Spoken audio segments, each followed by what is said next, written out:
Hi friends, ఈరోజు మనం లంచ్లోకి పాలకూర పప్పు చేసుకుందాం. ఫస్ట్ పాలకూరని చిన్న చిన్న ముక్కలు కట్ చేసుకొని పక్కన పెట్టుకోవాలి.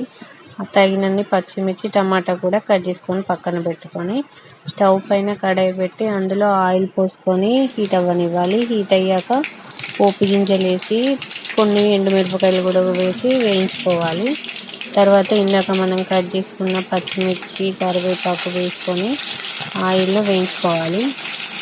వేయించుకున్న తర్వాత మనం ముందుగా కట్ చేసి పెట్టుకున్న పాలకూర కూడా వేసి ఆయిల్లో మగ్గనివ్వాలి. కొంచెం సాల్ట్, పసుపు వేసి పాలకూరని ఆయిల్లో మగ్గనివ్వాలి. కొంచెం మగ్గిన తర్వాత టమాటా కూడా వేసుకొని ఒక 5 మినిట్స్ మూత పెట్టి పక్కన పెట్టుకోవాలి. కొంచెం మగ్గిన తర్వాత మనం ఇందాక పక్కన పెట్టిన పెసరపప్పు కూడా వేసి ఆయిల్లో మగ్గనివ్వాలి. మగ్గనిచ్చిన తర్వాత మనకు పప్పు ఉడికే వరకు వాటర్ పోసుకొని ఒక 5 మినిట్స్ తర్వాత చూస్తే ఇలా అవుతుంది. మన పాలకూర పప్పు రెడీ.